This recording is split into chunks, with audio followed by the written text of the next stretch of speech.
الحمدللہ مومنہ کورس کے 3 سبق ہو چکے ہیں اور اب یہ 4تھا سبق شروع ہونے جا رہا ہے۔ اس سبق کے اندر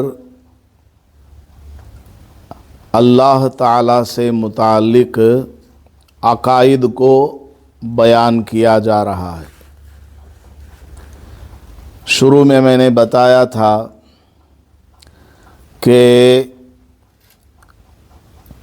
دین اسلام 5 چیزوں کا مجموعہ ہے۔ دین اسلام کے 5 شعبے ہیں، 5 برانچز، جس میں سے پہلا شعبہ ہے عقائد کا، دوسرا ہے عبادات، تیسرا ہے معاشرت، چوتھا ہے معاملات اور 5واں ہے اخلاقیات۔ تو ان سب کو ہمیں ترتیب سے پڑھنا ہے اور ڈیٹیل سے پڑھنا ہے۔ تو آج کے سبق میں اللہ تعالیٰ سے متعلق کیا عقیدہ ہونا چاہیے، سوال و جواب کے انداز میں 10 سوال اور اس کے جواب آج ہم پڑھیں گے۔ عقیدے کا درست ہونا ضروری ہے۔ آج بہت سارے مسلمانوں کو عقیدے کے بارے میں صحیح سے کیا بالکل بھی علم نہیں ہے۔ ہمارا عقیدہ کیسا ہونا چاہیے؟ عقیدے میں خرابی آ جائے تو آدمی کا نکاح ٹوٹ جاتا ہے، اور جتنے دن وہ بغیر توبہ کے اور دوبارہ جب تک وہ کلمہ پڑھ کر ایمان نہ لائے اور جب تک وہ دوبارہ نکاح نہ کر لے اسی عورت سے جس سے نکاح ٹوٹا ہے، اس عورت کے ساتھ اس کو رہنا یہ حلال نہیں ہوگا، حرام ہوگا۔ تو اس لیے عقیدوں کو صحیح طریقے سے سمجھنا اور عقیدوں کو جاننا اور اپنے بچوں اور بچیوں کو سکھانا انتہائی ضروری ہے۔ پہلے دور میں عورتیں ایسی ہوا کرتی تھیں کہ وہ بڑے بڑے عالموں کا مقابلہ کر لیا کرتی تھیں۔ بڑے بڑے عالم کو بھی وہ قرآن اور سنت کی روشنی میں جواب دینے کی طاقت اور صلاحیت رکھا کرتی تھی۔ ہمارے استاذ نے 4 عورتوں کا واقعہ سنایا تھا۔ یہ کوئی بڑے عالم تھے اور ان کی 4 بیویاں تھیں۔ آج کے زمانے میں تو اس کو بڑا معیوب سمجھا جاتا ہے کہ اگر آدمی دوسری شادی کرتا ہے تو اس کو الگ نگاہ سے دیکھا جاتا ہے۔ حالانکہ دوسری شادی کرنا بھی قرآن کا حکم ہے۔ ضرورت پڑے اور وہ دونوں بیویوں کے درمیان انصاف کرتا ہو، دونوں کا حق صحیح سے ادا کرتا ہو، تو پھر اس کو اجازت ہے دوسری، تیسری، چوتھی شادی کرنے تک۔ بیک وقت ایک مرد اپنے نکاح میں 4 بیویوں کو رکھ سکتا ہے۔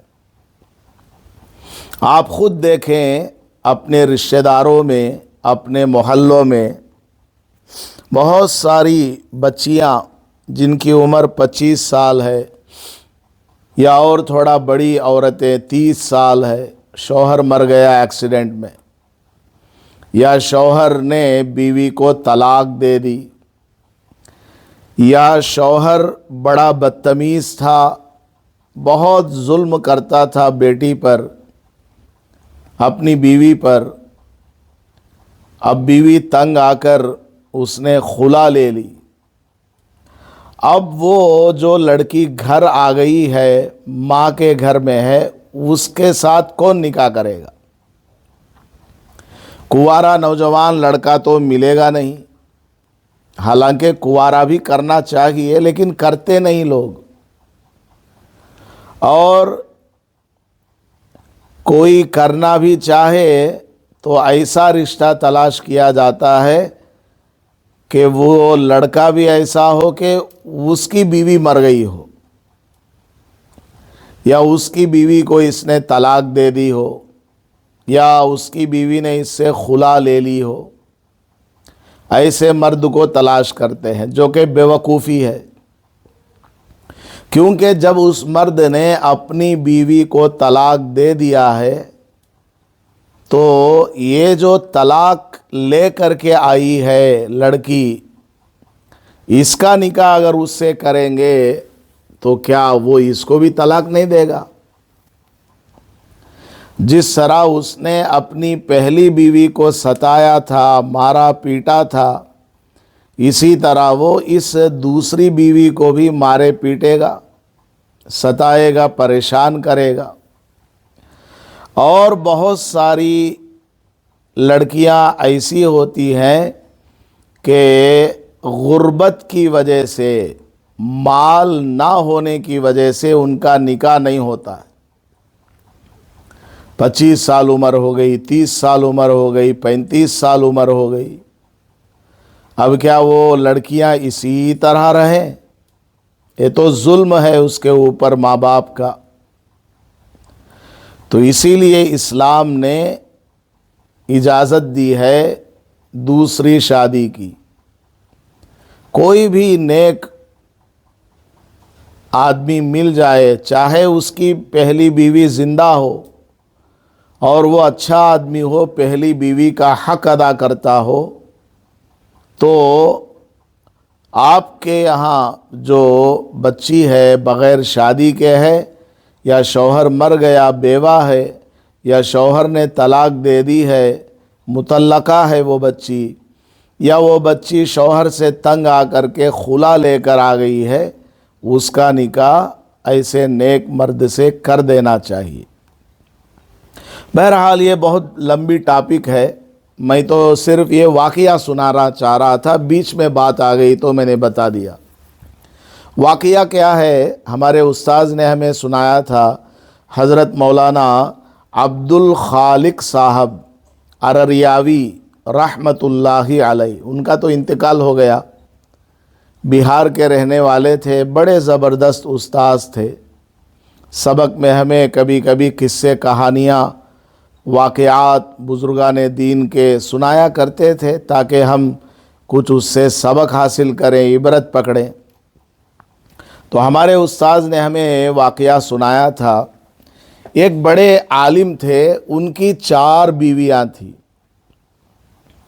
اور چاروں پڑھی لکھی تھیں، دنیا کا بھی کچھ علم تھا ان کے پاس اور دین کا تو بہت زیادہ تھا۔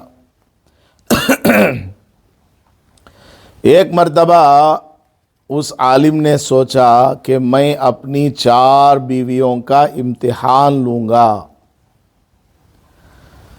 اگر یہ امتحان میں پاس ہو گئیں تو پھر میں ان کو اپنے نکاح میں رکھوں گا، ورنہ ان کو طلاق دے دوں گا۔ اور ان کو پورا بھروسہ تھا کہ میری بیویوں کے پاس اچھا علم ہوگا۔ بہرحال انہوں نے ایک دن 4 بیویوں کو بلایا اور سامنے بٹھا لیا اور کہا، میں تم سے ایک سوال کروں گا، بس اس کا تم 4 کو جواب دینا ہے، اور 4 کا جواب الگ الگ ہونا چاہیے، اور 4 کا جواب صحیح بھی ہونا چاہیے۔